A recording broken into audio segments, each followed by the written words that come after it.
Just dump all 7 kids on her. She doesn't do anything anyway. I froze halfway into the mudroom, my fingertips still warm from the winter steering wheel. The grocery bag handles carved crescents into my wrist, and the white envelope $1,963.75, paid in full for Christmas catering, pressed against my palm like a confession I couldn't take back. I hadn't meant to eavesdrop. I'd used Daniel's side door like always, let myself in to tuck the receipt under the snowman magnet on his refrigerator.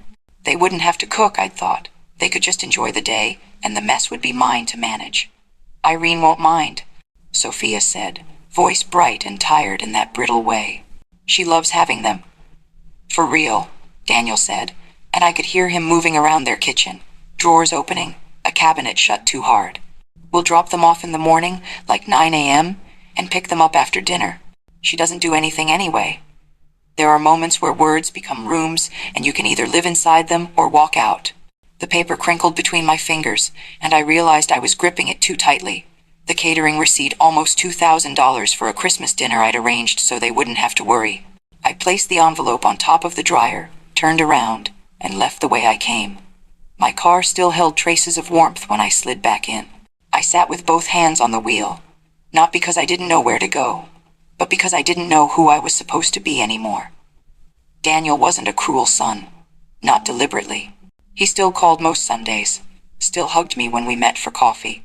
But somewhere along the way, I'd stopped being his mother and started being his convenience, on the background character who could be counted on to say yes when everyone else said no. I started the engine and pulled away without sending a text. If they noticed I'd been there, they didn't mention it. That night, I smoothed the receipt flat on my kitchen counter, studying the itemized list of dishes I'd selected to please everyone. Daniel's favorite roast beef, the sweet potatoes Sophia preferred, 7 different options for 7 different grandchildren. And for the first time in years, I asked myself what I was actually giving and what, if anything, I ever received in return. I lay awake that night with the hall light casting shadows across my ceiling, those words playing on repeat in my head. Just dump all 7 kids on her, over and over like a carol I never wanted to learn. In the quiet darkness, my mind wandered through every time I'd said yes without hesitation. When Sophia had her gallbladder surgery, I'd handled school pickups, made dinners, even folded laundry that wasn't mine. When her sister had twins, I'd watched the older children for an entire weekend. No payment expected, no rest allowed, just obligation dressed as family duty. My younger son, Jeremy, lived 3 states away. He called more often, asked for less, seemed to see me as a person rather than a resource. But Daniel had stayed local, which somehow translated to available, and eventually to responsible for everything. It had happened so gradually. A birthday party here, a holiday dinner there, then childcare, just until they got back, except they never really came back for those responsibilities. They just kept adding more. This year was supposed to be different. Daniel had said it himself after Thanksgiving, standing in my kitchen picking at leftover cranberry sauce. "You've done too much, Mom. We've got Christmas covered this year. Just show up and relax." I believed him. The following week, I prepaid for catering, meant as my gift to them. I didn't announce it. I just thought it might make the holiday easier. Let us all actually enjoy being together. That was the word I kept turning over in my head. Together. But that carelessly dropped sentence had severed it completely. I wasn't invited to Christmas to rest. I was expected to fund it, facilitate it, and then remove myself from it while they celebrated. At 3 a.m., I got up and found an old receipt in my purse. On the back, I made 2 columns, given and received. I started listing everything I'd provided over the years: time, money, energy, care. The given column grew messy and long. Received remained blank. By morning light, the 2 uneven columns sat accusingly on my kitchen table. I wondered if perhaps I'd misunderstood, if I was being unreasonable. But as I sipped my coffee, more memories surfaced, not just in my thoughts, but in my chest, where they'd been stored like small, sharp objects. The first thing I did in my car was call the catering company. My fingers moved on their own, scrolling through recent calls while my mind still echoed with Daniel's words. When the woman answered, I kept my voice surprisingly steady. "Hello, I need to cancel an order for the Mitchells," I said. It's for Christmas Day. Oh, I see it here, she replied, tapping keys in the background. That's quite a large order, ma'am. Since we've already ordered supplies, we can only refund half the amount. I looked at the receipt on the passenger seat. The number that represented weeks of careful budgeting. Nearly $2,000. I considered my options for exactly 3 seconds. Keep the deposit, I said, surprising us both. Box up what you've prepared and send it to the shelter on 3rd Street. Tell them Merry Christmas from Irene. After hanging up, a small laugh escaped me, a sound that broke in the middle and mended by the end. It wasn't about punishing Daniel and Sophia. This wasn't revenge. It was simply removing myself from a place where I wasn't valued. I remembered why I'd arranged the catering in the first place. Last Christmas had been chaos. Sophia stressed about cooking, Daniel snapping at the children, everyone eating at different times. I'd spent hours washing dishes while they opened presents in the other room.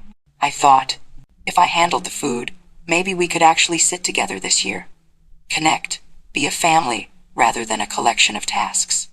My phone buzzed with messages. 3 from Daniel already, likely about weekend logistics for the children. I ignored them and scrolled to Evelyn instead. My friend had mentioned her lake cabin more than once, usually followed by, "You should come sometime, the quiet would do you good." I typed, "Is that offer still good for the cabin? Just for a few days?" The dots appeared almost immediately. Then, "Always. Get here tonight. We'll make up the spare room. Bring nothing but your warm socks." Relief washed over me. I drove home with purpose, no longer trembling. At my house, I moved with the efficiency of someone who knows exactly what they're doing, even if they've never done it before. I tossed sweaters and jeans into a small duffel bag. I fed the neighbor's tabby cat through my back fence. She'd adopted me months ago, despite having a perfectly good owner. I watered the poinsettias Jeremy Haynes had dropped off last week, their red petals bright against my windowsill. Then I did something I have never done in my 66 years. I turned off my phone. Not silenced. Off. I watched the screen fade to black, counting down to darkness like a backward New Year's Eve. 3, 2, 1. Gone. The silence felt foreign, dangerous even. I was the emergency contact for 7 grandchildren. I was the person who always answered, always responded, always reassured. But today, I let the screen go dark and felt something like freedom flutter in my chest. In my bedroom, I packed methodically. Warm socks, as Evelyn requested, my journal with its half-filled pages, a novel I'd started 3 times but never had time to finish. And after a moment's hesitation, I slipped the canceled catering receipt into my wallet. Not as a reminder of hurt, but as evidence of choice. For once, I was choosing myself. As I locked my front door, I noticed the Christmas wreath I'd brand, hung weeks ago. Perfect red bow, pine cones dusted with fake snow. It looked like something from a magazine, the kind of detail people notice and appreciate without ever saying thank you. I straightened it slightly, an old habit, before walking to my car. The highway beckoned, a ribbon stretching north toward Evelyn's cabin, and away from expectations I could no longer meet. The highway out of the city felt like a ribbon unspooling. With each mile marker, the buildings grew sparser, the sky wider, the pressure in my chest lighter. Dusk settled around my car like a gentle shawl, painting the bare trees in silhouettes against a canvas of deep purples and fading oranges.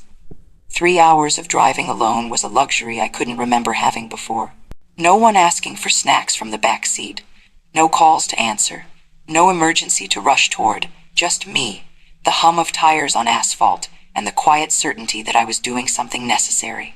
I thought about time, how easily mine had been parceled out to others, hour by hour, year by year. Each minute given away like spare change that no one counted or valued. But here, driving north as streetlights blinked on in small towns I passed through, I was reclaiming those minutes, gathering them back into my own hands. By the time I reached Lake Larkspur, night had fully fallen. Evelyn's cabin sat nestled among pine trees, windows glowing warm against the darkness. Before I could even gather my bag, the front door opened, spilling light onto the porch. Evelyn stood there, gray hair loose around her shoulders, wearing a cardigan that had seen better days. "You made it," she said simply, and opened her arms. The cabin smelled of cinnamon and wood smoke. A small fire crackled in the stone hearth, and mugs waited on the kitchen counter. I was just about to make hot chocolate, Evelyn said, taking my coat. And tomorrow morning, we're having cinnamon rolls. Not the fancy kind, the ones in the tube you whack against the counter. I laughed. A real one this time. Those are the best kind. The guest room's ready. But first, drink. Sit. Breathe. That was Evelyn, direct but never demanding. In 30 years of friendship, she had never once told me what I should do or how I should feel. She simply created space where I could figure it out myself. After settling in, I reluctantly flicked my phone on, just long enough to see the damage. The notifications cascaded. Daniel, 5 voicemails. Sophia, 2 texts, unknown number, probably the school, and a text thread that grew and grew while I watched. Where are you? Mom, we need to talk about Christmas. Are you okay? Mom, seriously, call us back. This isn't funny. I turned the screen off again, the device growing cold in my palm. If they're hungry, I told the ceiling in the quiet of the guest bedroom, they can make sandwiches. If they're tired, they can nap. If they're overwhelmed, they can learn. I wasn't being cruel. I was being accurate. In the morning light, over those promised cinnamon rolls, gloriously simple and sweet, Evelyn didn't ask for explanations. She just refilled my coffee and said, "You know, this cabin is here whenever you need it." "I should have taken you up on it years ago," I admitted. "Why didn't you?" The question held no judgment, only curiosity. I thought about last Easter, when Daniel called at midnight because Amber had a fever of 101, and could I please come over? I'd driven there in my pajamas, spent the night in a chair by Amber's bed, and then made breakfast for everyone in the morning. No one had asked where I'd slept, or if I was tired, or the time Sophia's sister had a baby shower, and somehow I was the one addressing invitations, ordering the cake, and cleaning the house before and after. I'd worked 40 hours that week at the community center, but no one thought to ask if I had time. I think I was afraid. I finally answered Evelyn, of being unnecessary. And now I'm afraid of being used. Evelyn nodded, spreading more butter on her roll. There's a difference between punishment and protection, Irene. You're not punishing them by stepping away. You're protecting yourself. That afternoon, we walked along the frozen edge of the lake, our boots crunching on snow. The vastness of sky and water reminded me how small my world had become. Shuttling between my house, Daniel's house, the grocery store, and back again. "Have you thought about what happens after Christmas?" Evelyn asked. I hadn't, not really. I'd been so focused on the escape that I hadn't considered the return. "I can't go back to how things were," I said, watching my breath cloud in the cold air. "Good." Evelyn linked her arm through mine as we turned back toward the cabin. "It's about time you had some say in how your story goes." That night, I slept dreamlessly for the first time in years, wrapped in blankets that asked nothing of me. Christmas Eve morning dawned with a stillness that felt almost holy. I woke before Evelyn, padding quietly to the kitchen in thick socks. The lake outside the window was a sheet of silver glass, mist hovering just above the surface. I made coffee, its rich aroma filling the small space as I stood at the window, watching an early cardinal flash red against the snow. This was Christmas Eve. No shopping bags to unload, no presents to wrap, no schedule to keep. I wondered what was happening at Daniel's house. By now, they would have discovered the catering cancellation. Sophia would be panicking, perhaps already at the grocery store, fighting crowds for whatever ham or turkey remained. Daniel would be making calls to me, to restaurants, to friends who might help. The 7 grandchildren would be excited, oblivious, their energy building with each hour. The twins would be fighting. Amber would be reading in some corner, trying to escape the chaos. The thought brought no satisfaction, just a strange detachment, as if I were watching a movie I'd seen too many times before. Evelyn joined me, her hair still wild from sleep. "Merry Christmas Eve," she said, reaching for a mug. "Plans for the day include absolutely nothing. Nothing sounds perfect." We ate cinnamon rolls at the small pine table, watching chickadees flit between snow-laden branches. Evelyn told stories about her grandchildren in Colorado. how they sent her videos instead of expecting visits, how her daughter always asked before planning holidays. They respect my time, she said simply. Took some training, but they learned. Around 10 o'clock, I felt a pull toward my phone, still dark and silent in my bag. Christmas Eve. Despite everything, I needed to know they were okay. I powered it on, bracing for the flood. 23 text messages, 11 missed calls, 3 voicemails. As I scrolled through them, the screen lit up with Daniel's name. I hesitated, then answered. Mom, where are you? His voice was tight, almost frantic. We're at your door right now. I know what you said, I told him, my voice steadier than I felt. I heard you in the kitchen. I'm spending Christmas with a friend. The silence stretched so long I thought we'd been disconnected. Are you serious? He finally said. We have 7 kids, Mom. The catering's been canceled. We don't have food for tomorrow. You can't just... I know exactly how many grandchildren I have, I interrupted, surprising us both. I know because I've cared for each of them countless times. I've memorized allergies and favorite foods and bedtime routines. I'm aware of what you're facing, Daniel. Then how could you do this to us? His voice cracked slightly. You are capable, I said gently. You and Sophia are perfectly capable of handling Christmas. He tried anger next. This is ridiculous. You're being childish. When that didn't work, he moved to pleading. Mom, please, we need you. I kept repeating the same truth. You are capable. After we hung up, I sat on the edge of the bed, hands trembling, slightly. 30 years of automatic yeses, and finally, a deliberate no. It felt terrifying. It felt necessary. My phone buzzed with a text from a number I didn't immediately recognize. Steve Brown, my neighbor. Heard a whole lot of banging next door. You okay? I'd forgotten Steve had my number from when I'd watered his plants last summer. I wrote back, I'm safe. Taking space. He replied with a thumbs-up emoji and this, proud of you. Sometimes the smallest sentences carry the largest weight. That afternoon, while Evelyn napped, I found a notebook in my bag and began to write. Not just thoughts and feelings, but a structure, what I would and wouldn't accept going forward. No surprise drop-offs, planned visits only, shared holiday responsibilities, respectful communication. As I wrote, each boundary felt like a brick being laid, not a wall to keep people out, but a foundation I could safely stand on. Outside, snow began to fall, soft and steady, covering everything in clean white. I drove home the day after Christmas, leaving Evelyn with promises to return soon, not just in crisis, but by choice. The snow had stopped overnight, leaving the world crystallized and bright, the road home clear enough for easy travel.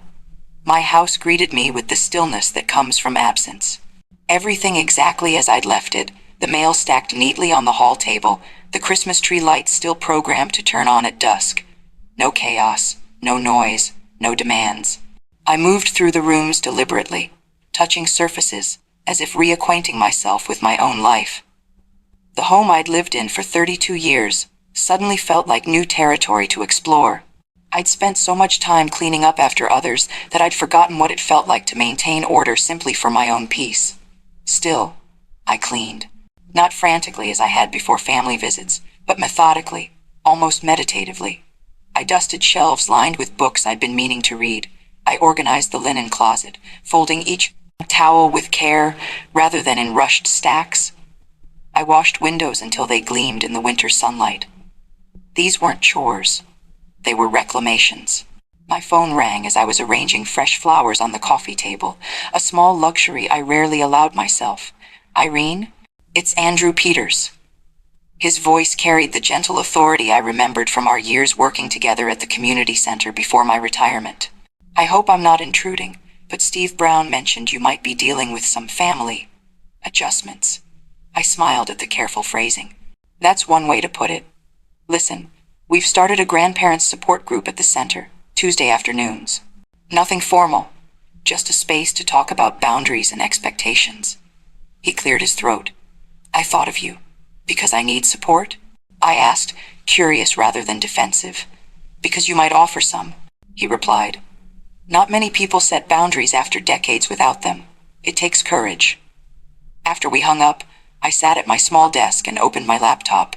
The notebook from Evelyn's cabin lay beside me. My handwritten boundaries filled with crossed-out words and arrows, the messy first draft of a woman finding her voice. I typed them now, clean and clear. A one-page document titled Family Expectations, formatted like the policy memos I used to write at work. No surprise drop-offs. Children welcome with 48-hour notice. Ask, don't assume. My time is valuable. Request rather than expect. One planned afternoon weekly. Wednesday afternoons are reserved for grandchildren, 2 at a time, on rotation. Holidays will be rotation-based. I will host Thanksgiving, or Christmas, not both, alternating years. Respectful speech is non-negotiable. How we speak about each other matters, even when we think no one is listening. I printed the page and placed it in a folder, neat and official, the way you'd present a contract. Not because I wanted formality, but because I needed clarity. Emotions could cloud. Intentions, words on paper remained steadfast. I practiced what I would say when they arrived, and they would arrive. I knew that with certainty. Daniel's anger always burned hot but quick. By now he would be planning his approach. Sophia would follow his lead, her own frustration simmering beneath a veneer of politeness. I rehearsed in front of the bathroom mirror, the way I had before job interviews decades ago. Firm but kind. Factual but not cold. I am not punishing you, I told my reflection. I am protecting myself. The phrase felt right in my mouth, settled and true. That evening, a text from Steve. All quiet next door. You doing okay? I replied. Better than I have been in years. I slept that night with the Christmas tree lights casting soft patterns on the ceiling, my phone within reach but silenced. Whatever came next, I would face it standing on the foundation I had built for myself, brick by careful brick. They arrived 2 days after Christmas, a caravan of hurt and heat. I was watering plants when I heard the cars, plural, pull into my driveway. From the window, I watched them emerge. Daniel first, slamming his door with unnecessary force. Then Sophia, her movements precise and controlled. Behind them, a second car with faces I recognized as Sophia's sister Maria and her husband. Reinforcements. They'd brought reinforcements. I'd made tea an hour ago, anticipating this moment. The pot sat on a tray with my grandmother's cups, the delicate ones with roses that I rarely used. The boundary folder rested on the coffee table, crisp and white against the dark wood. The tree lights were on, not because it was festive, but because their gentle glow steadied me. I opened the door before they knocked, standing in the threshold with what I hoped was grace rather than trepidation. Come in, I said, stepping aside. I've made tea. Daniel paused, clearly thrown by my calm. He'd expected tears, perhaps, or defensiveness, emotions he could use to justify his anger. When he finally stepped past me, I caught the scent of winter air and that same cologne he'd worn since college. They arranged themselves in my living room like opposing counsel. Daniel and Sophia on the sofa, Maria and her husband in the armchairs. No one touched the tea. Daniel started before he'd fully settled. You humiliated us, he said, the words sharp and rehearsed. We were counting on you. I sat in my reading chair, hands folded in my lap. How so? What do you mean, how so? His voice rose. You canceled the catering without telling us. You disappeared for Christmas. We had no food, no plan, and 7 kids expecting a holiday. We had to order pizza, Sophia added, arms folded across her chest. On Christmas. You could have at least told us you weren't coming, Maria interjected, though this wasn't her conflict to manage. The kids kept asking where Grandma was. I took a slow breath. I heard you, I said, and the room stilled. In your kitchen. Dump all 7 kids on her. She doesn't do anything anyway. Daniel's jaw worked. That's not what It is exactly what you said, I replied, gentle but factual. And it is exactly what you have done to me for years, just without saying it out loud. I leaned forward slightly. I did not disappear for Christmas to punish you. I left to protect myself. Sophia's eyes narrowed. From what? From your family? From children who love you? From being used? I said simply. From being seen as convenience rather than a person. This is ridiculous, Maria muttered, but her husband placed a hand on her arm, quieting her. I reached for the folder and slid it across the coffee table toward Daniel. These are my boundaries going forward. They stared at the folder as if it might bite. Finally, Daniel opened it, scanning the single page inside. His expression shifted from indignation to confusion. Sophia leaned over to read, her forehead creasing. "This is so formal," she said, looking up at me. "So, we remember it when we get emotional," I replied evenly. "So, it's not a fight, it's a policy. One afternoon a week?" Daniel's voice had lost its edge. "Holiday rotation? Mom, we need you more than that." "Need or want?" I asked softly. He had no immediate answer. "I've been available at all hours for years," I continued. "I've rearranged my life to accommodate yours. I've funded holidays, babysat without notice, and been treated like I have nothing else to offer except service." My voice remained steady, though my heart raced. "I'm not ending our relationship. I'm redefining it." Daniel's eyes shone, and for a second I saw the boy who had once cried over a science fair volcano that wouldn't erupt. "We counted on you," he said, smaller now. "You still can," I said. "Just not like this." Sophia studied the page again. "And if we don't agree? Then we'll have less time together than what I'm offering," I said. "These aren't negotiations. They're necessities." Maria started to speak, but her husband cut her off. "It seems reasonable to me," he said, surprising everyone. "Her time, her terms." We talked for another hour, Daniel cycling through bargaining, brief flashes of anger, and finally, reluctant acceptance. Sophia remained largely quiet, though I caught moments of recognition in her eyes, perhaps seeing her own future in my exhaustion. When they finally left, the house felt both emptier and more fully mine.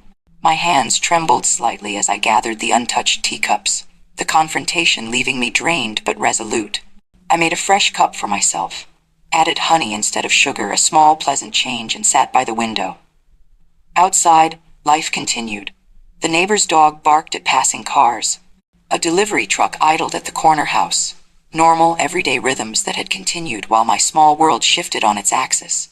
I had survived the earthquake. The ground beneath me felt different, but solid. The week after our confrontation passed in a silence so complete I could almost hear the dust settling. No texts from Daniel, no calls from Sophia, no photos of the grandchildren sent with casual requests hidden inside.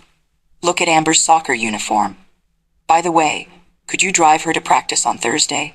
The silence wasn't punishment, it was adjustment. Like muscles sore after using them in a new way, our family was stretching into unfamiliar patterns. I used the quiet to rediscover rhythms I'd lost.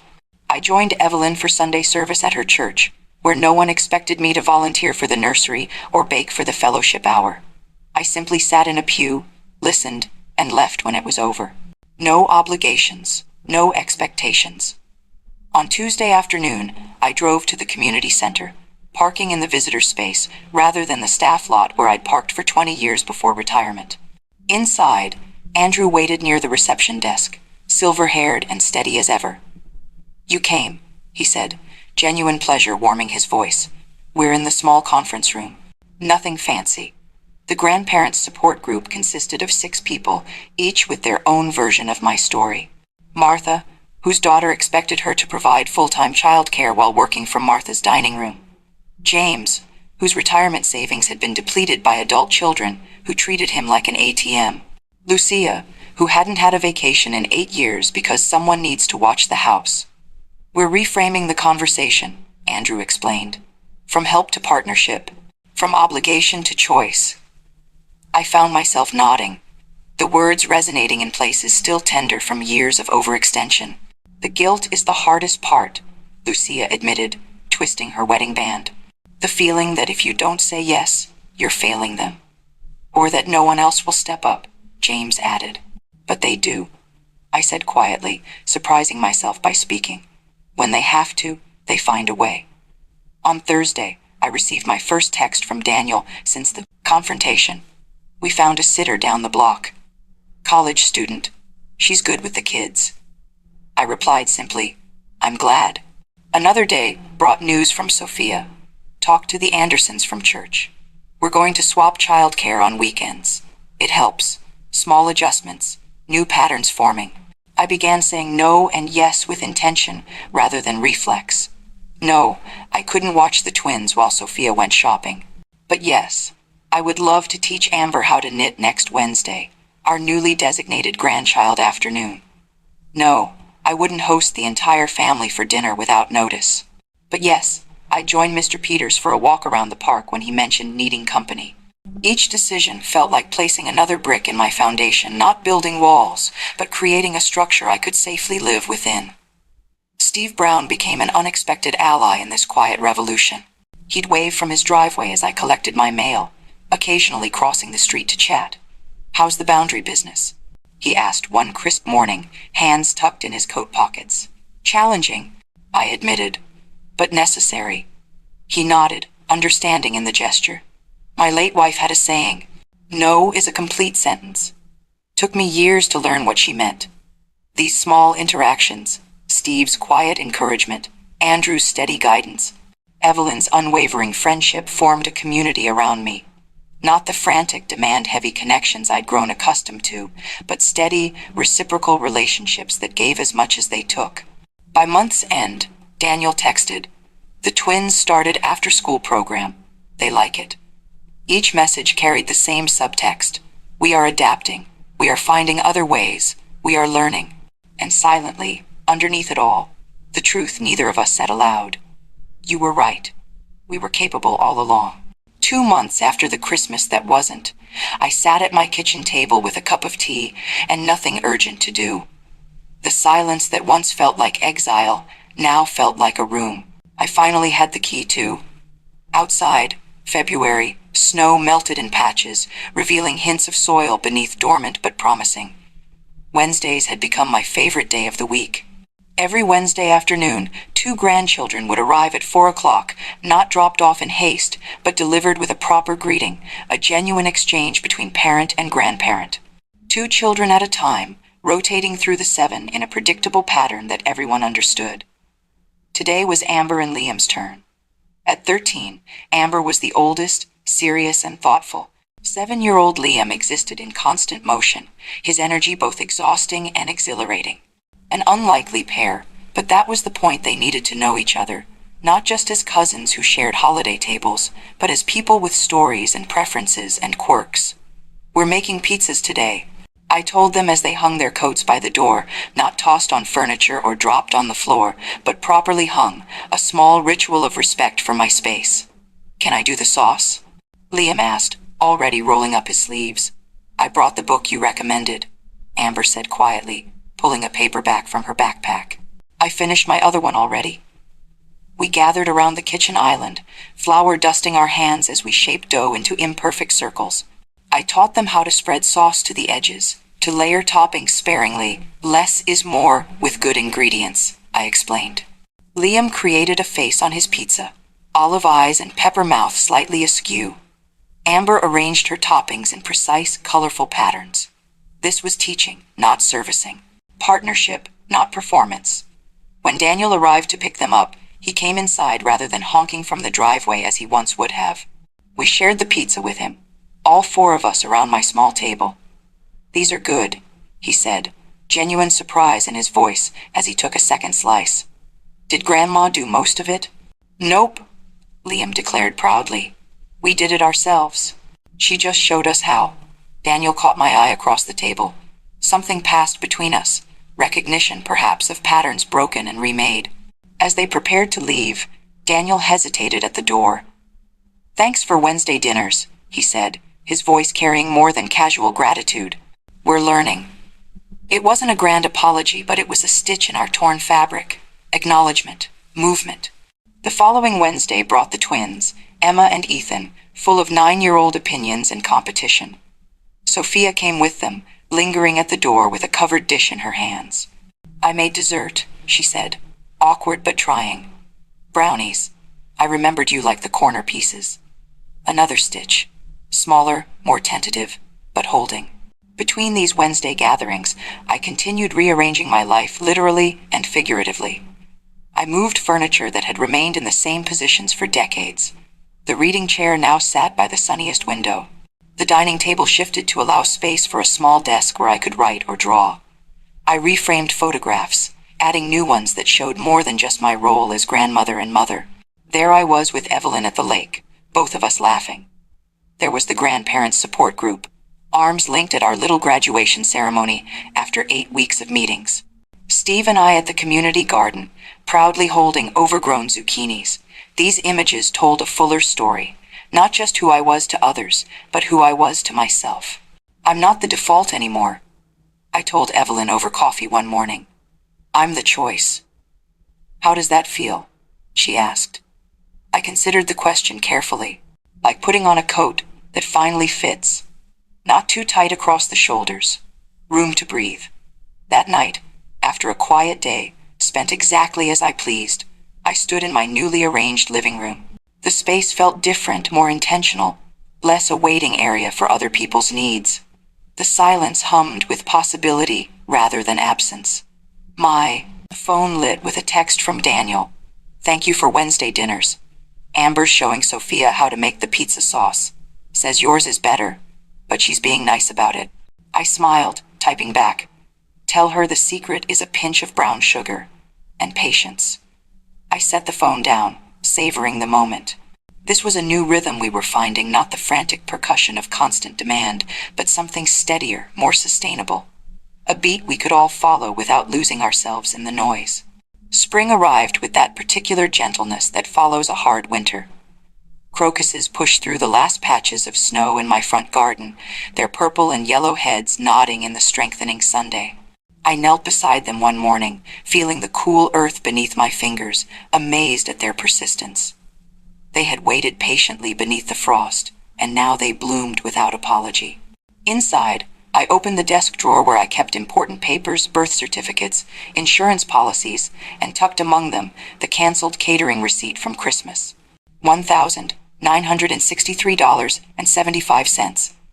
I smoothed it flat on the desk, studying the itemized list of dishes never served, the celebration never realized. But unlike those first raw days, the paper no longer carried the sting of hurt.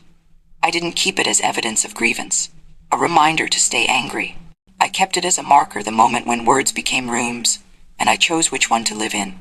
The day I heard how I was seen and decided to see myself clearly instead. People think boundaries are doors slamming. I have learned they are more like door frame structures that make entry possible without knocking the house down. They aren't barriers built to exclude, they're parameters that protect what matters. Without them, a house is just an open field where anything can trample what grows there. On a soft Sunday in April, I sat in Evelyn's church again. Afterward, Steve Brown tipped his hat in the sunshine of the parking lot. How's the peace?